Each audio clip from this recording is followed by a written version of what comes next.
evening, the usage is pretty high. Okay, so in the last session we discussed product discovery. I hope some of you or most of you were there in the last session. We discussed, broadly speaking, we discussed three concepts. Concept one of DBF, where I just told you what is DBF, which is desirability, viability, and feasibility. There is a formula device which we use, which I use to identify which opportunity, which product, which solution should be implemented or should be worked upon. We will go deeper into this DVF calculation, etc., in a future session. But for now, just assume that it's a simple calculation. It's a simple linear algebra, simple polynomial equation which gives you a certain number. Yeah, that was number one. Number two, we discussed reframing. That how do you start with a problem? We discussed it right here. Yes. So how do you start with a solution? Go back or reframe the question so that you can go up the ladder, identify the opportunities, and then figure out what are the other solutions that you can have for the same opportunity. Yeah. And then you do a DVF discovery across all the solutions to identify which ones to work on. I spoke about continuous discovery. So how, as a product team, you can discuss with business leaders, and you can discuss with business leaders to identify which milestones, what metric to work on to come up with an outcome. And for that outcome, then you can have solutions, and then for those solutions, you will discover the opportunities, and then vice versa, right? So we worked a lot of this. We also discussed quickly about the idea funnel, how you can generate insights or how you can get a bunch of ideas, put them in a certain order, put a structure around it, and then create opportunities out of them, right? We discuss all of these things together. Now, today we're going to talk about product strategy, planning, and life cycle. All three clubbed together. Before we go into the details of what is product strategy, let's understand the difference between hard versus complex. Okay. So a hard thing is difficult. It's difficult to do. Okay. It is difficult to do because of technical issues, because of operational issues, because something. It's just difficult to do in general, right? For example, creating a rocket is difficult. It is hard. It's a hard problem, but it is not complex in the sense that once designed, once the rocket is in place, then you don't have to redo it all over again, right? Once you have figured out the formula, once you have figured out how it works, then it will continue to work like that, correct? While a complex situation is complex because it is composed of multiple smaller parts, which have their own varying difficulty levels.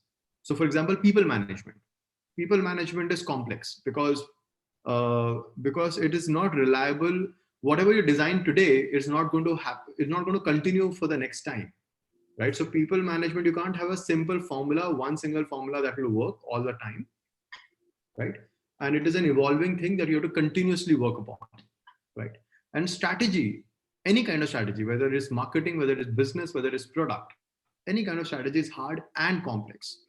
Because you have to take very specific decisions on a gamut of interlinked items. There are a whole bunch of things that you have to manage, and in each one of them you have to take very specific decisions which will have sometimes almost irreversible impact on your future. So something that you decide today can lead to your failure or success maybe 2 years, 3 years down the line. Okay, and that is why strategy is hard and complex. Yeah, let's move. Just give me a second. Piyush, can you send the link to Piyush Mayank? I think he is not able to join. Yes, I'm sharing. Yeah, please send it to him. And to Suman as well, if he has not joined yet. Suman is with Yeah, us. so, okay, great. So I'm just picking up from where we left last time, which is the entire product discovery process. The the issue here is that I covered that, it's very rare that a typical discussion between a business leader and the product team or the product person will result in a very well articulated, clear outcome. Usually the requirement will come in the form of, hey, give me can you automate this entire invoice generation process? That's it. Hey, can you send a notification? Start sending notification to the vendors. Can you start sending an email? Can you start scraping the emails that are coming to us? Right. So usually they start with a solution, and then to figure out what are the opportunities that are here, and why are we doing this? Why are we scraping emails, and why are we sending notifications, and why are we doing anything else which connects with the outcome? Okay. So I'm starting from here. So effectively, what is intended to come out here is a vision has to come out with the discussion with the business leaders. What is a vision? Usually the business leaders are concerned about the business vision, not so much on the product vision. Okay. Usually they will define the vision in the form of a business. So to simplify this entire business vision thing, because it's pretty vague, so to say, to simplify this business vision, one of the easiest way to describe it is, in 5 years, where do you want your business to be? So we envision that we will be running the entire transport of the entire world. That's Uber's vision, for example. Or let's say we will be connecting the entire human species. That's, let's say, Facebook's bold vision. Okay. Now that's a very high level business vision that doesn't describe anything about what products are we talking about. If you want to connect all the humans on the planet, you can be a Facebook, or you can be a mobile company like Nokia, for example. In fact, Nokia had that vision for a large time till till the business strategy kind of didn't work out, right? Um, so from this vision, you come up with certain solutions, right? As I described last time, that the discussions typically start directly with the solutions. So strategy exists in between to bridge the gap between a vision and a solution. Okay. And this solutions tangible artifact is a roadmap. So most of the time, a PM would be told that, hey, can you build out the roadmap? Now, roadmap is the final tangible output of a long stream of things that the person should have done. Without this roadmap is just a beautiful looking or ugly looking Gantt chart, nothing else, right? So a strategy essentially is something that connects vision with the roadmap. What do we do so that we can connect this vision with the roadmap? Correct. So, for example, if Uber's vision is to be the transport layer for the entire human species, now there are too many things that Uber can do. They can make their own cars. They can hire a fleet of cars. They can build out roads. They can run public transport. They can do so many things, right? And each of the things that I'm talking about are one of the solutions or one of the opportunities that we're talking about, right? So between the vision and the roadmap, which is a little more tangible artifact, you would have a strategy, you would have an outcome. And an outcome is, for example, a good outcome is, we want number of trials to go up. That's an outcome. We want, so I would not say revenue, or I would not say growth, because that's kind of a imperative. If you're in business, then you would want that numbers to go up. You would want the revenues and the revenues and the growth and the profit to go up. You would want that. That's business imperative. You exist to do that. So I'm not going to talk about those.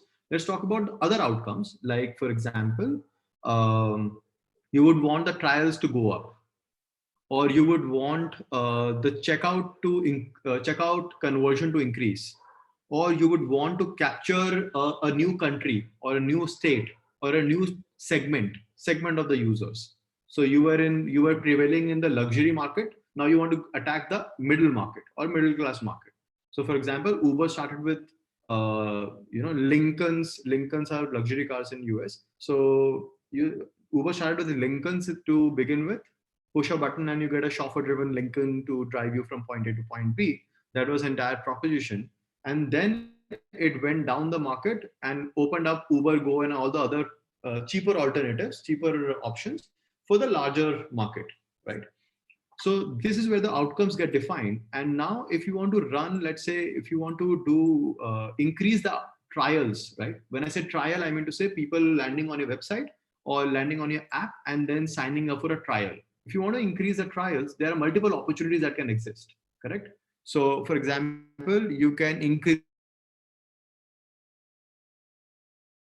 you want to increase the duration of the trial, that opportunity exists. So the definition of that opportunity would be that people are not trying, enough people are not trying because the duration of the trial is very small. That doesn't give them ample time to log in, to invest in learning the app, and then investing in trying out the app. So if you increase the duration of the trial, that can result in increase in the total number of trials, right? So strategy connects vision with the roadmap. That was the point I was trying to drive home. In a little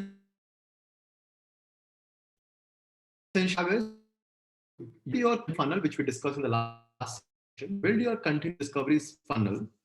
This funnel will give you insights about your customer, your business, your competition, and your macro.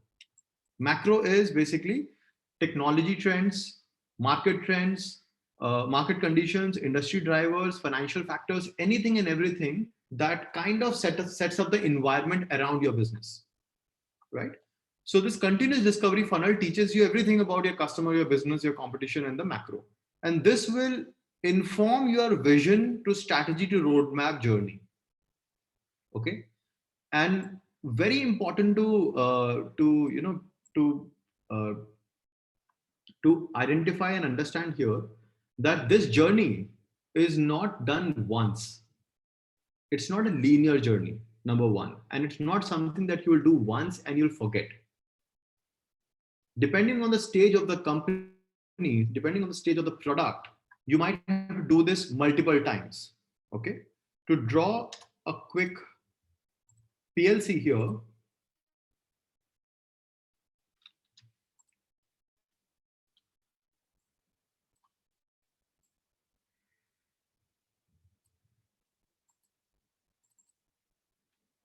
yeah, can you see this diagram?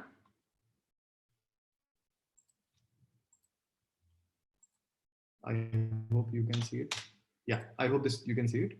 So the first half, or you can say the yeah, this, this, and then this, right? So these are the four stages of a product life cycle. I'll not go deeper into product life cycle because it's a pretty well established concept, and there's plenty of material available online. You can just search product life cycle.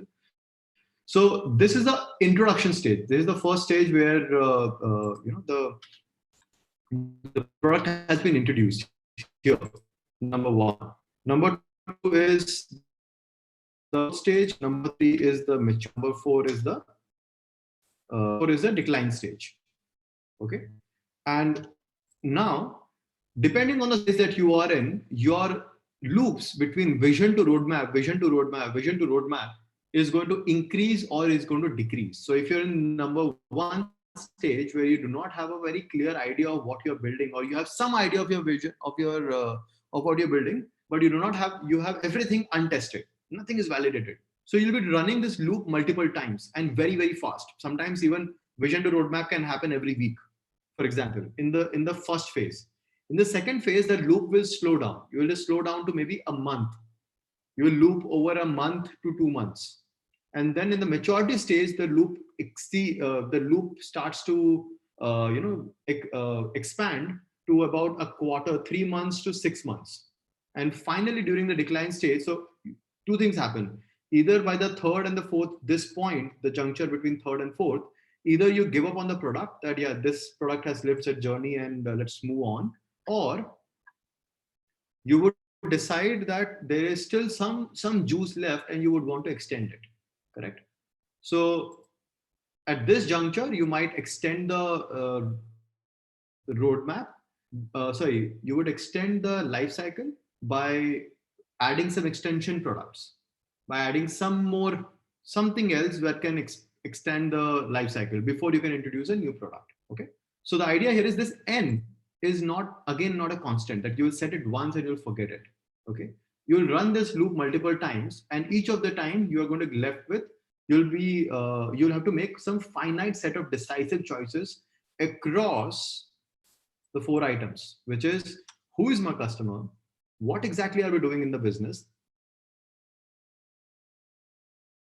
You, the tangible item here is the value.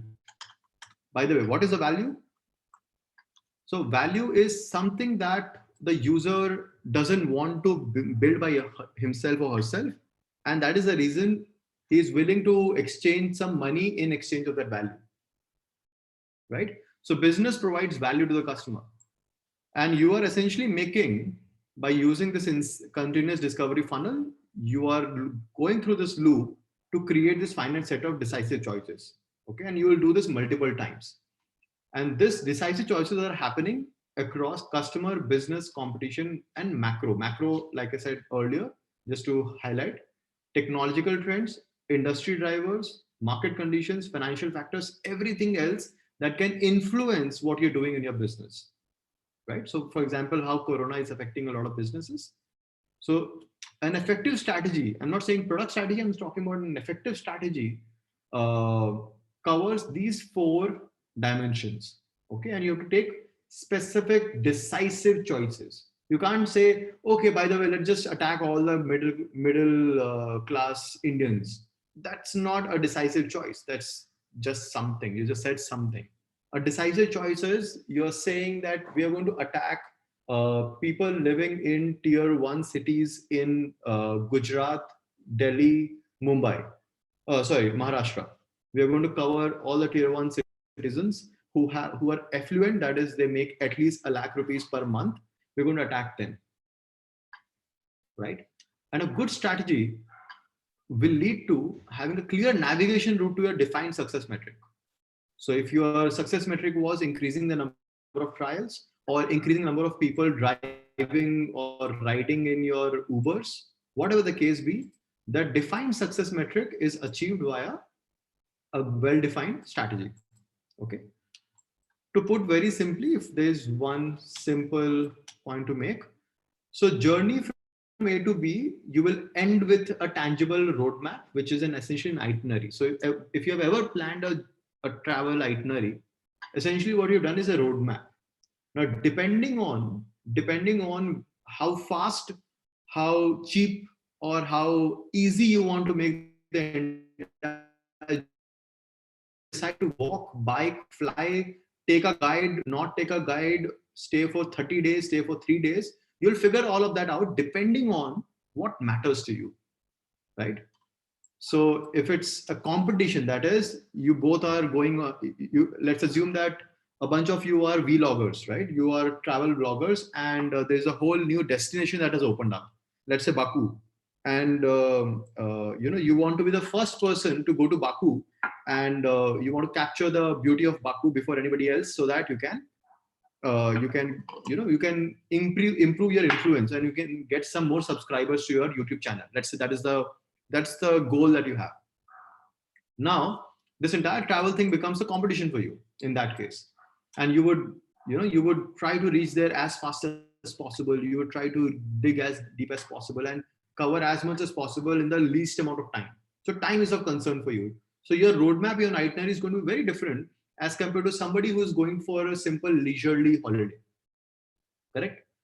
Similarly, when you are in a business, when you're designing a roadmap, essentially you're creating an itinerary that, hey, for the business to achieve these success metrics or this objective, this is the step-by-step process that we're going to follow through, and basis our current market conditions, basis our current resources, basis our customers feedback, we can achieve our business success metrics in, let's say, 6 months or 9 months or 3 months. Okay, this is a pretty Um, this is a pretty popular slide which Facebook presented a few years back, where they explained their roadmap. So if you notice, this roadmap is a final tangible output that they gave, correct? Where they spoke about 3 years ecosystems. In 5 years, they will attack or they will build out all of these products. And finally, they will, in 10 years' time, they're going to work on their connectivity, AI, VR, AR technologies. They're going to build out their entire AI, their entire technologies vertical, right? Now, this roadmap is the final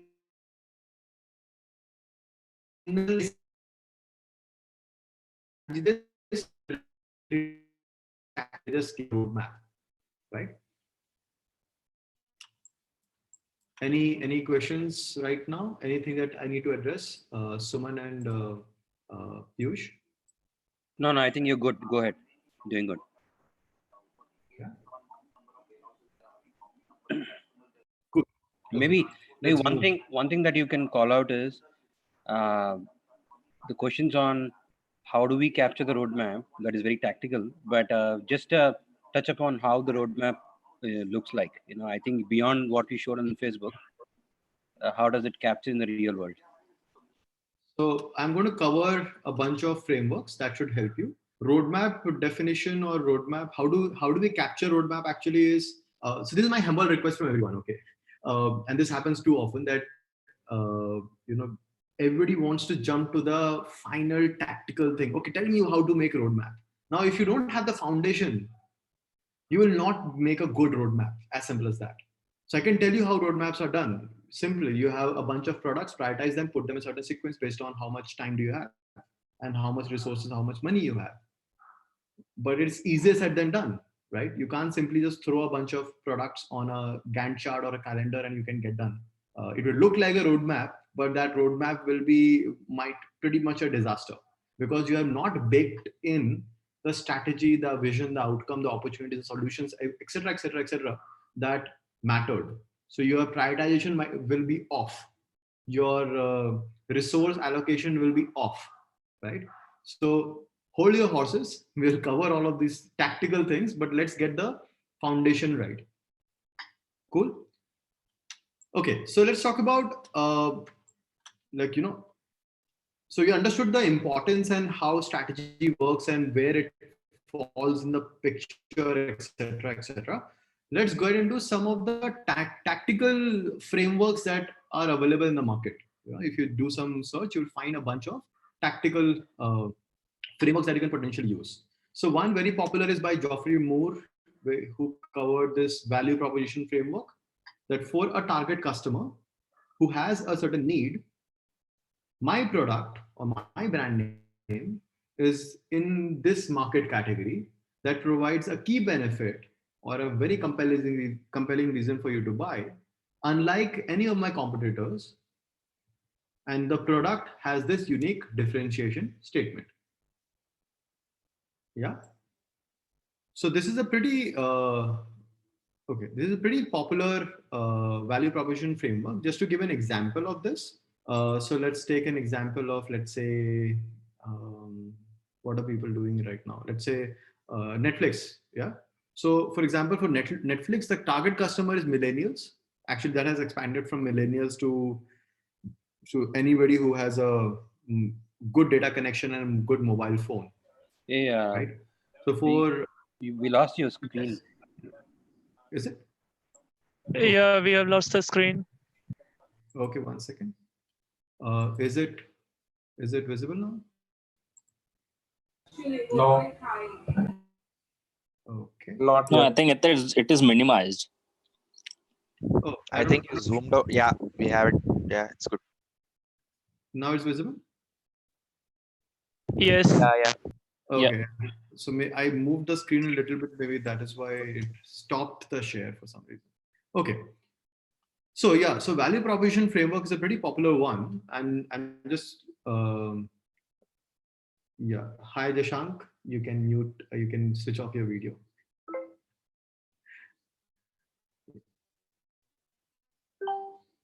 Okay. So, for example, I was giving an example of you need to update Bixby basic commands. Sorry. Yeah. So, for instance, Netflix. Now, Netflix is the target customer for Netflix is millennials. Millennials, or nowadays, anybody who has a good mobile phone and good data connection is a customer, and is English, and it is an English audience. So, I would like to define the target customer as narrowly as possible, who wants on-demand entertainment, who wants on-demand movies and shows. Netflix is a market category, in this case would be on-demand subscription service, subscription TV service or a movie service that works seamlessly on hot. Netflix releases original content for binge watching. Nowadays, everybody is doing it, so it is not a differentiating statement anymore. But the other differentiating statement could be, unlike Hotstar, Hulu, HBO, Netflix can operate seamlessly even in low data connections. Right. So depending on the scenario, depending on the audience that you're talking about, data connection, the speed of data, or the data bandwidth that you have might be an important thing. For tier 2 markets, for example, that might be a good differentiating statement. While for a little more affluent customer, data speeds will not be a good differentiating statement, but the quality of movies and the quality of shows and the original content, etc., will be a much more important thing. Or the speed of getting new content, new Oscar movies to Netflix will be a big, will be a good unique statement. So this is one very popular value propositions framework, which kind of gives you a guardrail or a certain guiding framework on how do you define a product or a business opportunity or business strategy. So if you break this down, if you start defining this further, who is your target customer, who is your needs, what is your need statement, what is your market category, the more deeper you go, the better it is going to be. So for example, when you talk about target customer, usually we say, okay, when it comes to target customer, we talk about, you should be building not an average product for masses, right? So when it comes to target customer, you're not talking about an average product for masses. You would want a very great product for specific audience, right? So you want a very target customer, number one. Number two, you would segment on demography, for example, right? Then you will segment on behavior. So when I'm typing, you will not be able to see. Once I have entered, that's when you can see. So don't worry. Segment on behavior, segment on psycho, graphical categories. Okay, whosoever is the kalakar who is doing the annotation, please don't. Piyush, can you remove this annotation? Somebody's annotating.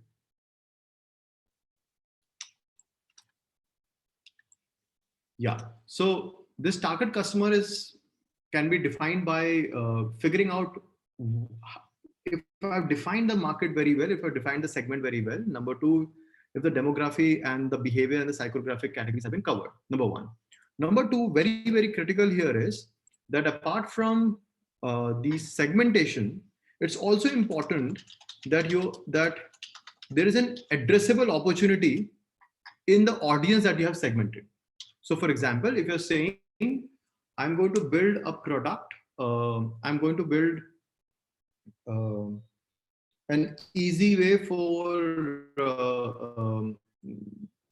society, for affluent Indians living in condominiums to get farm fresh food, right? Now, is that an addressable opportunity? So people exist.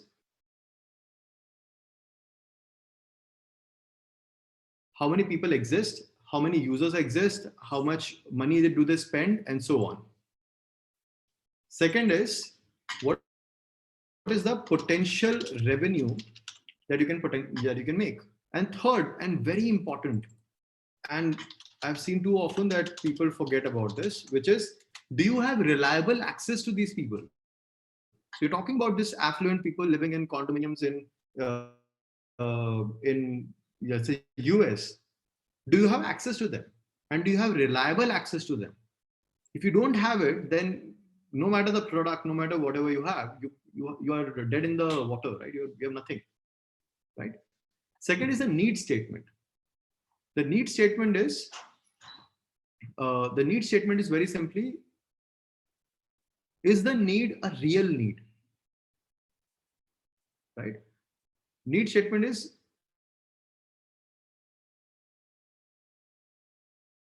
actual solve, is it something that they would like to have a look at. The third is a market category. Now market category is what helps in perceiving the helps the customers in perceiving the product. So for example, you must have heard of, oh, this is Facebook for X, or this is Uber for Y, or this is Airbnb for Z, right? Or Superhuman for, I don't know, for M, right? Why are people talking in that definition? Because they want to assign a certain category. They want the product to be in a certain space. There's a good chance your product is absolutely new. There's a good chance your product is attacking something which has never been done. There's a good chance, but that is very, very rare. So put in all your effort to define the category appropriately, because it's easier not to fight. If you've decided that, yeah, my market is absolutely new, my category is absolutely new, I'm going to do it, I'm going to define it in a very different market. That is perfectly good and fine, but then be aware that you have to spend a ton of money just to teach people that this category exists, right? So earlier there used to be hatchback and there used to be premium sedans.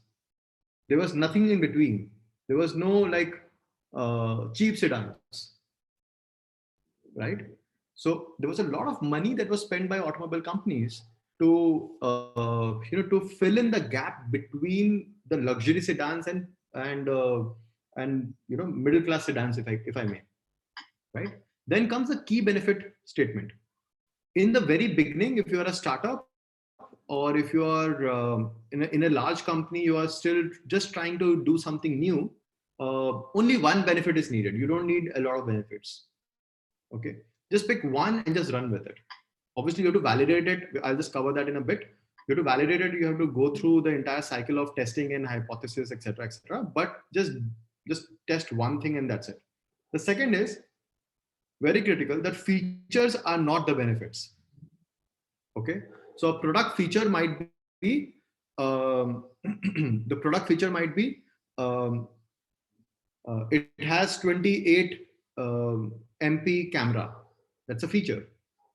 What is the benefit? You can click amazingly good photos irrespective of the lighting condition. That's a benefit, right? So feature is not the benefit, and you should not start with a feature without outlining the benefit. Okay, I'll cover all of this in next few minutes. Next is competitor alternatives. This is very critical for us because we need a benchmark that, okay, we are benchmarking against, in Netflix case, we are benchmarking against HBO and Hulu and let's say Hotstar in India, right? So it's important to have an alternative because currently the users are using something to achieve the benefit that you're talking about, right? And lastly, and one more thing, that if you have competitors, that's actually a good thing, because then you know that you're not flying solo and there are other people and there are other competitors from whom you can learn. So you can go to their review sites, you can go to places where you can get a sense of yeah, sorry, this was very irritating me, sorry. Yeah, so competitive and alternatives, if you have competitors, then you can go to their review sites or common review sites like Yelp or let's say some other place, Amazon, for example. If you are a seller on Amazon, you can go to your competitor's seller's product page and you can find out what their customers are talking about, right? And that helps in refining and understanding the behavior and the kind of issues, that perceptions that people have about your competitor's product, right? Usually, so understand one thing, that your competitor and you both are connected by the common benefit statement. Both of you are trying to benefit, you are trying to help the customer in doing something, benefit in something, right? And then comes the unique differentiating statement. Okay, so this is something that you want the customers to consider as unique to your product. It is not necessarily the most important feature or benefit. You might have done something incredibly well, something technologically astonishing, but it is not the most important feature or benefit for the customer. In that case, you should not highlight that first, right?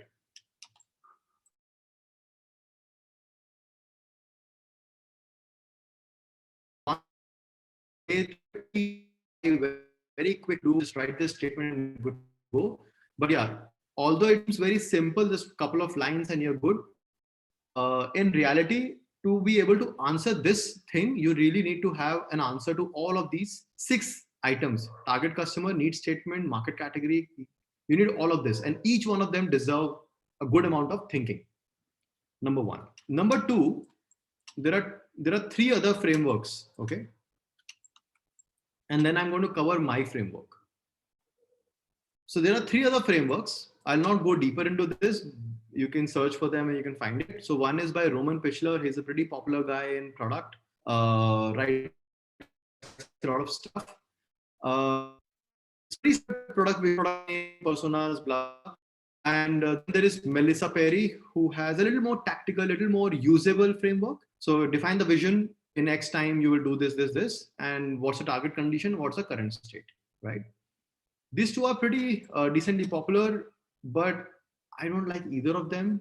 And then there is one more called From Playing to Win. There's a pretty popular book called From Playing to Win, written by HBS professors, where they say that to define your strategy, any strategy, you should have a clarity of your goals and aspirations. Where would you play? What's your playground, so to say? Where you would not play. So which areas you would not want to get into. For example, you would not do delivery. For example, I will do only manufacturing. I'll give delivery to somebody else. That's my strategy, for example. How will you win? What's the unique advantage that you have? What's the unique resources you have? The capabilities that you have, and finally the systems that you have. Now, this is all said and done, all good. The problem with all of these 4 frameworks for me is I find them a little less usable because they are all defined for businesses. They are for business strategy. A business strategy is for figuring out where to invest money in, which projects to invest in and how much to invest in, right? Which opportunities to chase, business opportunities, not product opportunities, business opportunities to chase. So all of these frameworks, which are pretty popular and floating around in the market, they're all around business strategy. They don't talk about product strategy. Product strategy is different. Product strategy is defined to achieve a certain business objective, which the business strategy has achieved. So if you're using these frameworks, whether it's value proposition or Roman Pichler's or Melissa's or this Playing to Win, effectively you're using your force-fitting business strategy fund days to product fund days. Okay, that's the problem according to me. I mean, there's no hard and fast, but I don't like it. I don't use it. So this is a strategy canvas that I use internally. It is decently comprehensive, but you don't need to fulfill all of them. The gray ones are something that you can skip. The white ones are something that you can fill. I'll go through each one of them one by one. See, a product manager and a product exists for the customer. So product's role or product manager's role is to be the voice of the customer internally, right? So you cannot start with business objectives. You need to start with a customer persona. Who is the customer that you're talking about and what are their objectives? You can't start with business objectives. You should not, as a product strategy product manager. Yeah, you would want it to align with the business objective, but you should always start with the customer persona. Now, so you will define the customer persona. To define it, there are 3 things that I look at. One is demographic details, the second is behavioral details, and the third is psychographical details. What are these exactly? Honestly, if I start covering that, it will take another few hours. but it's fairly simple. If you search for customer persona, you'll understand how and what are customer personas. They're fairly easy to understand. Number one. Number two, do you have an addressable opportunity for this customer persona? And write this down here. What are the potential revenues that you believe you can get for this customer persona? And finally, do you have reliable access to this customer persona? And date is simply the date of when you're documenting this canvas. Okay. Then what's the customer objective? Okay. There is a core pain point, a bunch of core pain points. There's a core delight. So what will delight this person? So we always talk about pain points. Let's also talk about delights. It's very essential to not just think of the bottom, but also think of the top. So for example, if you buy a product, what will lead to you giving the product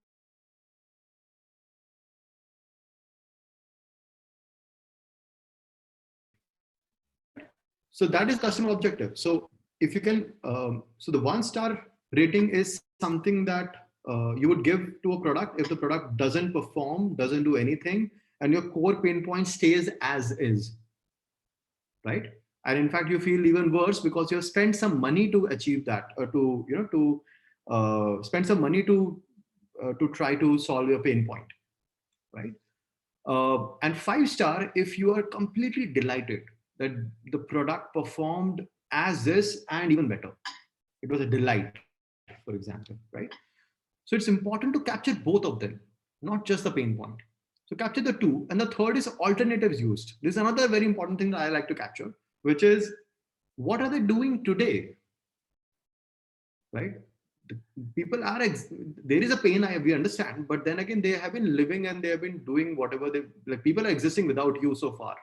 How are they existing? So it's important to know what are they using alternatively. It is, so this is not a competition. This is simply what are they doing alternatively. So if they are in the hunt to entertain themselves, for Netflix, the alternatives are, yes, Hotstar and all the other competitors that they immediately attack from. But what are the other alternatives? The alternatives are they can play a board game, they can play simple games, they can actually teach somebody, or they can learn from somebody. All of this is an alternative for entertaining oneself. Correct?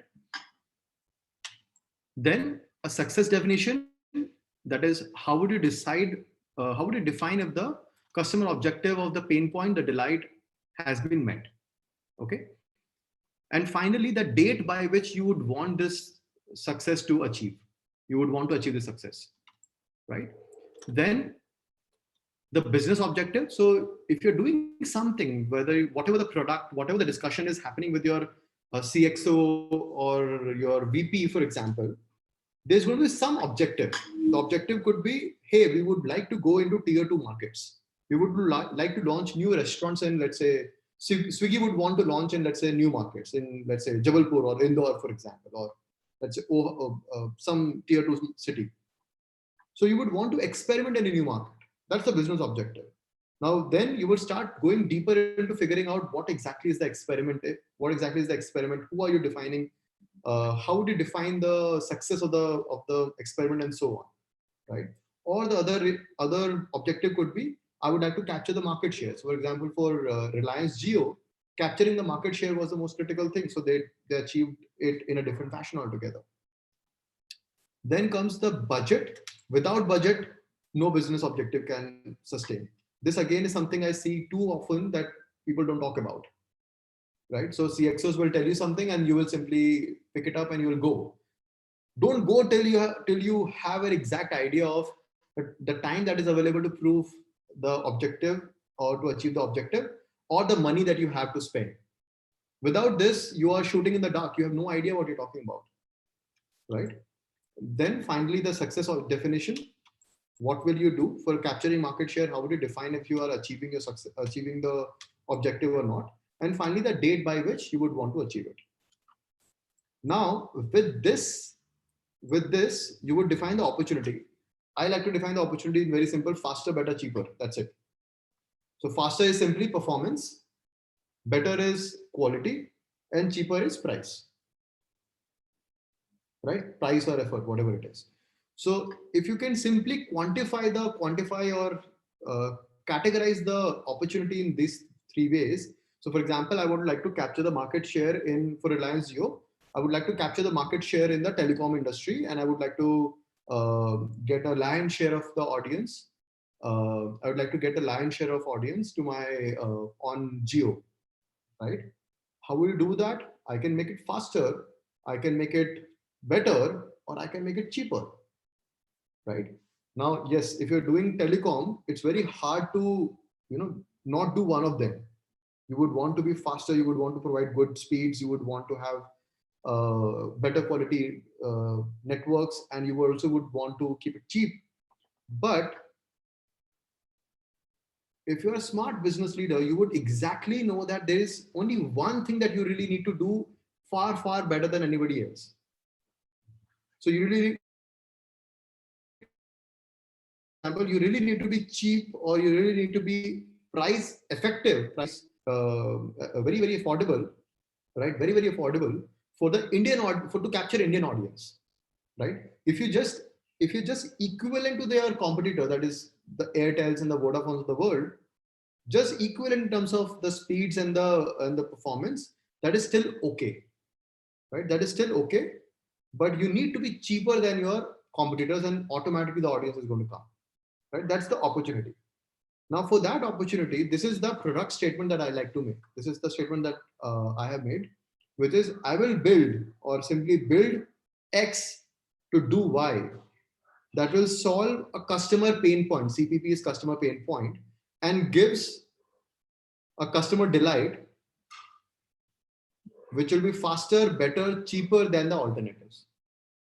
So this is similar to the value proposition statement Upar that I discussed earlier, but this is specific to a product, and we're talking about a specific product, not about a generalized value proposition statement, right?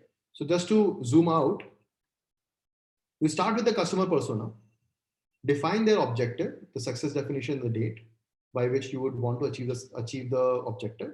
You define the business objective now, the budget, and again the success along with the date by which you would want to achieve it. Then you start identifying the opportunities. What can you make faster, better, cheaper, or all three? And finally, from this opportunity comes up multiple products. Okay. Although in this diagram, because of limitation of the space, I have mentioned this product. This product exists below this opportunity. I understand that, but a better way here would be let me just to avoid any confusion. 1, 2, 3. So the product exists, and it can impact all the three opportunities, right? Similarly, this product exists and it attacks, or it is effective for opportunity 1 and 2. And let's say this product also exists, and this product only tackles opportunity 2, right? So you'll come up with different product ideas, which can attack or which can help in achieving certain opportunity or attacking a certain opportunity. Now, once you have defined the product, you can go deeper, and if you really want to do it, I like to do it, and that's why I've written it down. It's up to you how fast you want to achieve this. You would want to define the assumptions that you have made, right? So you would want to think carefully about what do you need to be true for this strategy to be great one, right? And you would, if you're in a hurry, which almost all PMs are, just highlight the most critical assumption that if this doesn't work, we are doomed. What is the most critical assumption, right? So for example, the 2008 recession that happened, the most critical assumption was, which was not, the implicit assumption was that the housing rates will not go down. So all the economic models that were made were built on top of that housing rates will not go down. But when they went down, the entire economy went down, right? Then comes the hypothesis. Again, this is a pretty popular framework. I have not done this. This is a pretty popular hypothesis statement that is out there. So we believe audience would like to do this. We will validate that by doing this experiment, and success if the evidence is achieved. It's a pretty standard one. Hypothesis framing. I will not go into this. It's pretty trivial. You can search on your own. Followed by validation tests, which is how do you run validation tests? Okay. A validation test is, for example, once you have written down your assumption hypothesis, then you can get into what do you want to accomplish by running this test. So the experiments that you're talking about, the hypothesis, what is the belief that you're validating? What is the audience that you're experimenting with, right? The experiment, what exactly is the experiment? Are you running a WhatsApp experiment? For example, Swiggy started off on WhatsApp, right? So that was a small experiment that they started off for people who are hungry and they need good food from restaurants of their desire, who do not have um, their own delivery service, right? Dunzo started from WhatsApp, for example, right? Fitter, which is a YC group, YC company now, they started off from a WhatsApp group, then Facebook group, and then finally they became an app.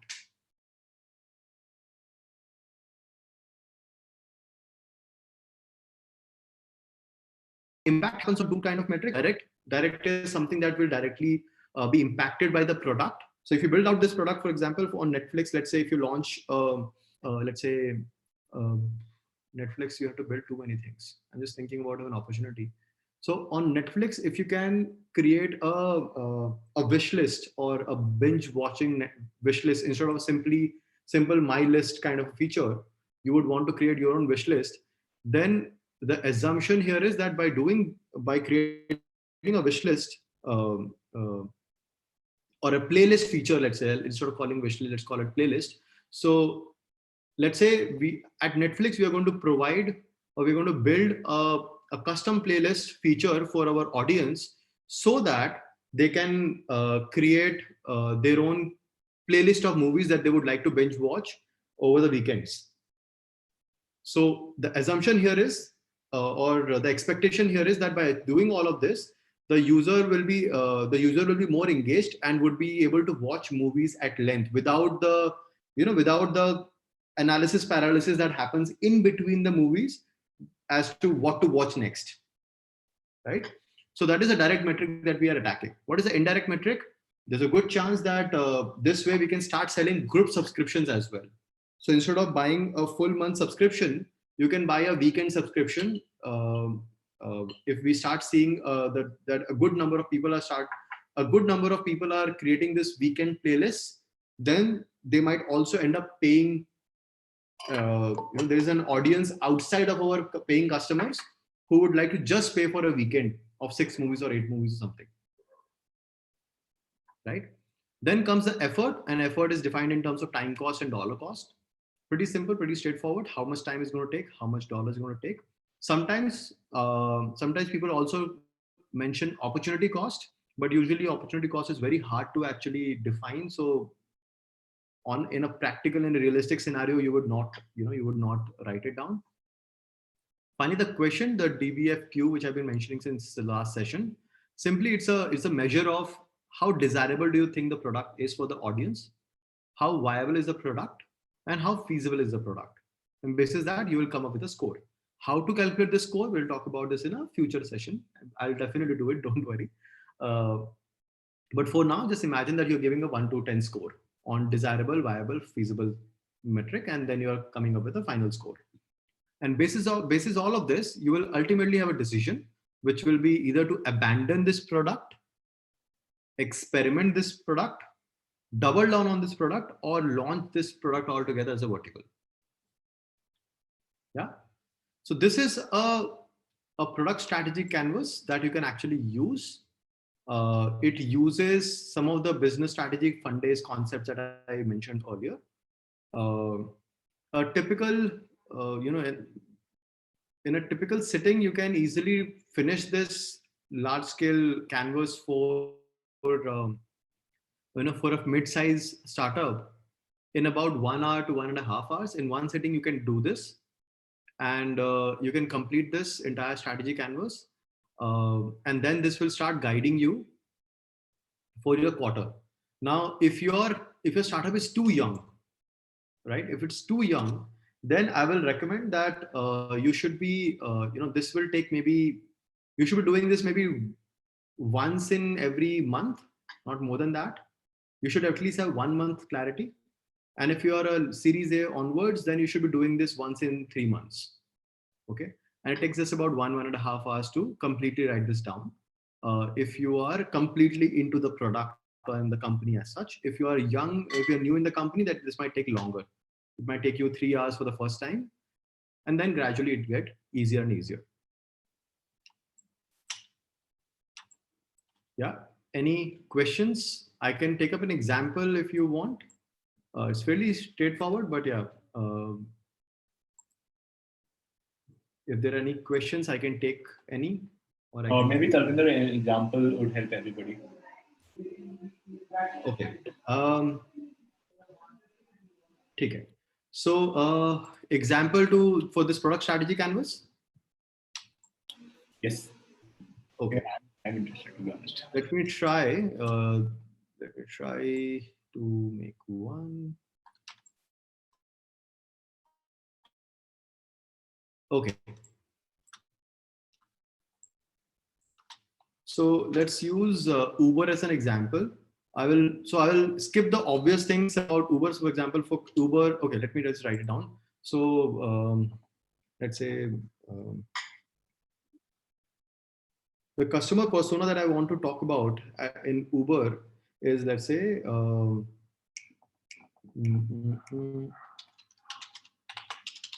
affluent urban city dwellers living in condos. Okay. Addressable opportunity and potential revenues and reliable access. This is something that you fill once you have gone through the business objectives, and then you, so essentially the first loop happens like this in a circle. What are the customer objectives? Customer objective is, for example, takes too long for cab to come, unreliable pickups, unreliable time, wait time. Right. I'm not going too deep, but just to illustrate the ideas, what will the core delight? So this is a problem, or this is the pain point. These are the 3 different pain points that I want that waiting times to reduce. I want the reliability of the pickups to improve, because people are nowadays, drivers simply call you and cancel. And I would want the delight would be something like assured cab, predefined times. Okay. No surge, because I don't mind paying a premium, but I would not want surge all the time. And what are the alternatives used? I will end up using my own car, for example, own car, or use Ola, for example. Yeah. Again, success definition and all of this, we'll come back to it once we have defined all of these things a little better. So what is the business objective here? The business objective is that ultimately the affluent urban city dwellers are the ones who travel quite a lot and they have deep pockets, so they don't mind paying a little extra. So the business objective here is to attract and acquire a large set of affluent urban city dwellers and get them hooked onto Uber. Right? So let's say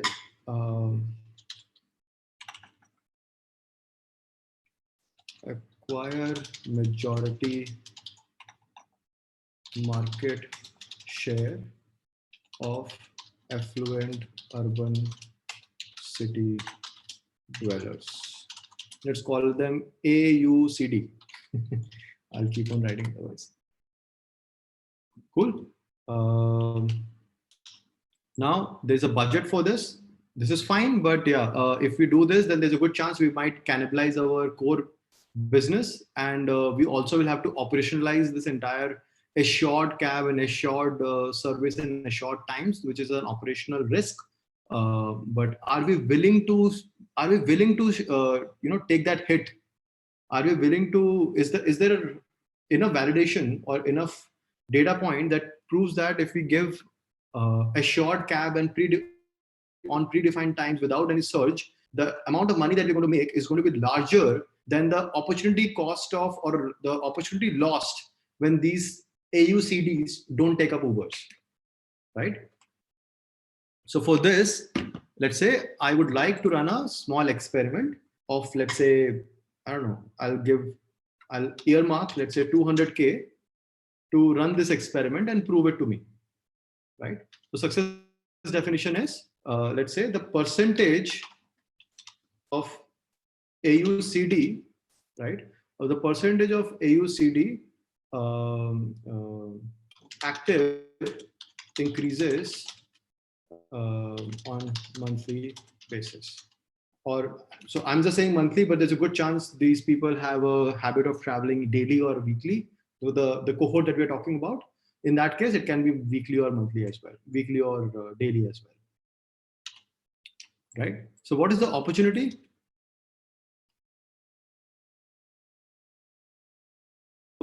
Yes, we want to so opportunity number one is, so if you want to achieve this, so if you want to achieve this business objective for these kind of customers who have this kind of pain point, one is we want faster, faster delivery, so faster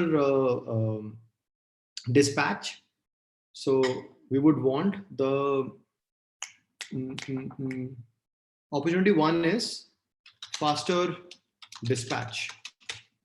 Okay.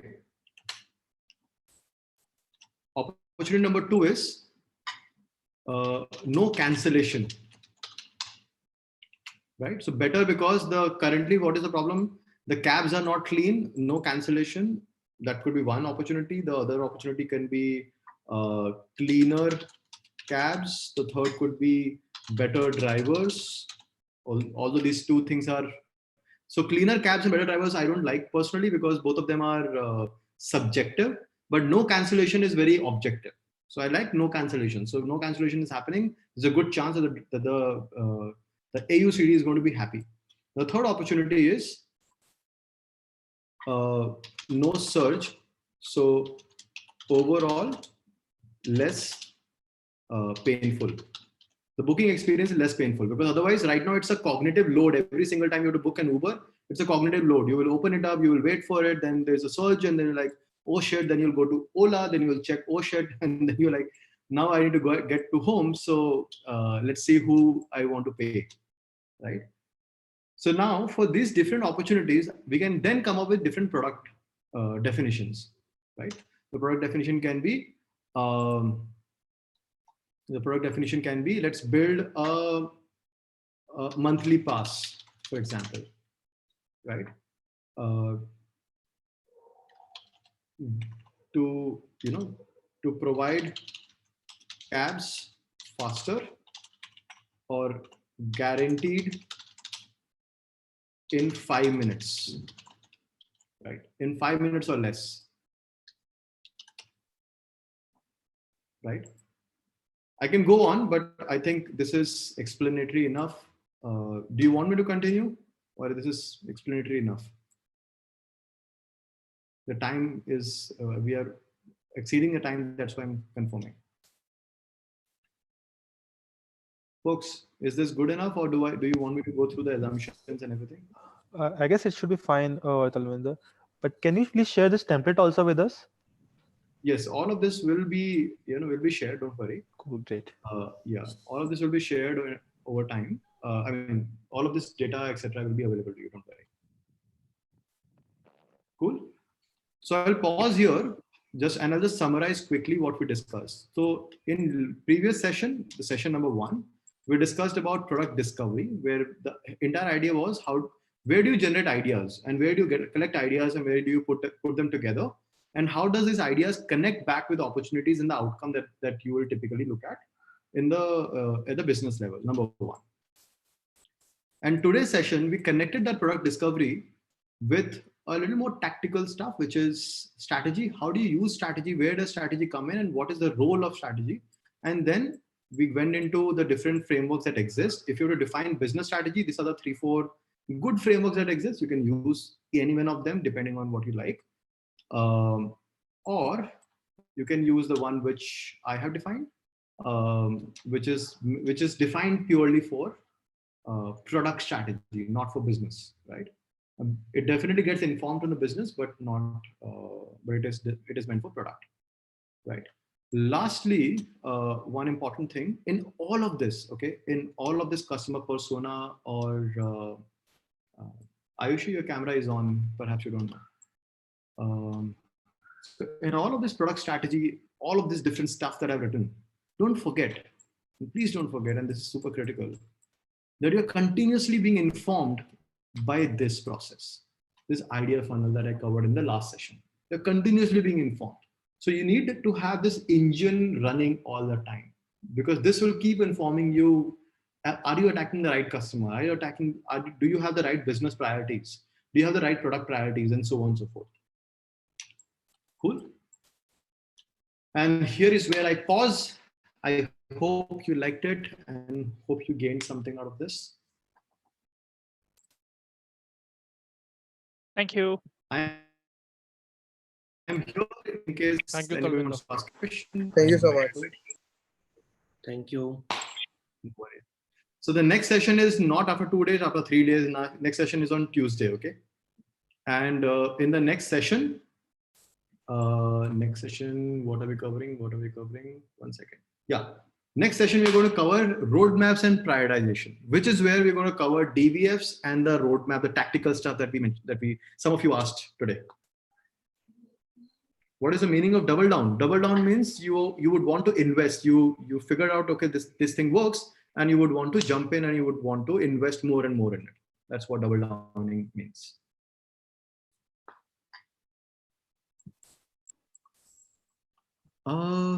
Hypothesis.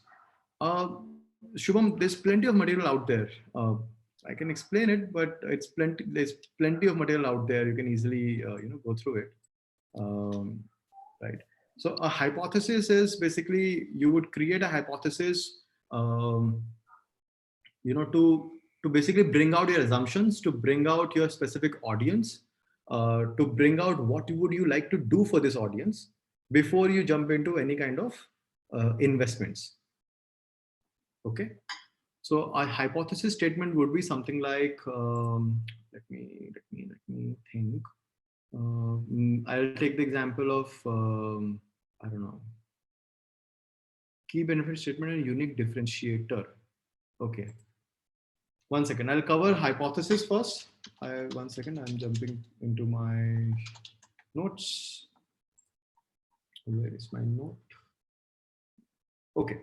So a hypothesis example, let's say Netflix, let's pick up Uber, right? We were talking about Uber. So we believe in the same vein, we believe the AUCD will not mind paying extra to have assured pickup times. We will validate that by running an experiment in Gurgaon sector 29, 31 and 42, and will succeed if if we get 100 AUCDs every day signing up for for this premium service continuously for a week. Now this becomes a clear hypothesis that you would like to attack. Make sense? Okay, too many questions and I have lost what I was answering. Okay, yeah, I received. So Shubham, yeah, I hope this helps.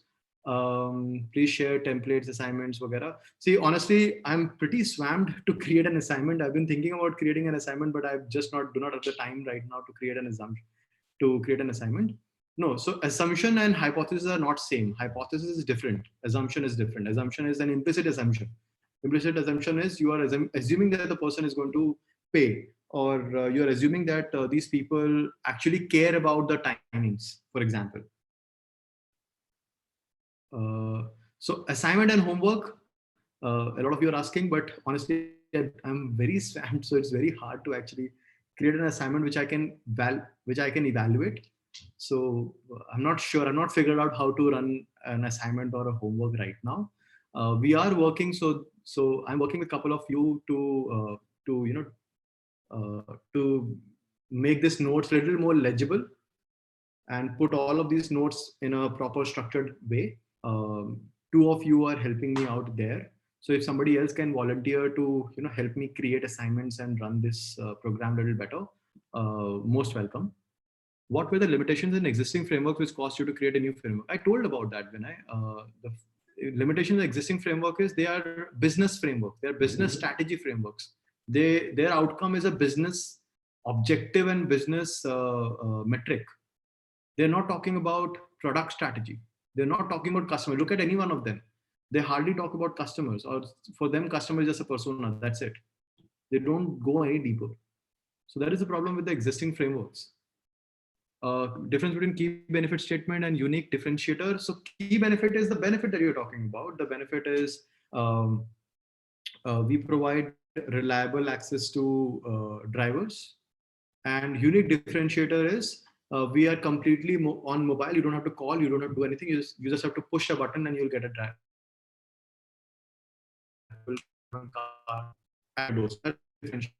It's not anymore today, but it was like 5 years back. Which other product strategy canvas do you find useful and tactical? And not talking about business strategy. There's no product strategy. Okay, so I have not found a product strategy canvas personally. All of the canvases that I have found, right? A lot of these canvases and all the stuff that I have found or that exists in the market, they're all business strategy canvases. I have not found any product strategy canvas. If you have one, please share. I would love to learn. Shrishi is asking a lot of links and information. Yes. So all the video and the text chat, etc., everything gets saved. Piyush, perhaps you can, perhaps you can save this. You can save the chat and you can share that as well. Okay. I'll just answer one more question and I'll have to push off. Before I push off, folks, very, very important. At 8 o'clock, we have an incredible session by Deepak Abbott. Deepak Abbott was the SVP for Paytm, the person who grew Paytm for the past 4 years, almost 4 years, if I'm not wrong. He's one of the most absolute best, not just in India, but across the world in terms of mobile growth, in terms of mobile app strategy, marketing, product marketing, etc. He's incredible. And he's going to cover analytics, metrics, etc., everything under the sun. He is not somebody who usually shows up and does webinar, and he's doing it exclusively for us. Yeah. So again, this is not accessible, not available to everyone. I'm just announcing to the people who were sincere enough to stick around till the last minute of the session. Piyush Bansal is not going to like me now. Yeah. So if you are interested in attending his session, and it's a rare session, mostly we'll not even be publishing that video to the public. So please ping Piyush Bansal and he will help you out. Okay. Peer-to-peer evaluation, etc., is very hard, to be very honest. We can do it, but it's painful, etc. Okay. Rest, folks. If you're liking the sessions, if you're liking all of this, please go ahead and go to YouTube, subscribe karo, chat karo, etc. Engage with us on Slack. Put all of these links that you have. Give us suggestions on how we can improve this session, how we can do things better, and I'll be happy to incorporate your suggestions. Yes. Okay, Piyush has shared the Zoom link. Please use it.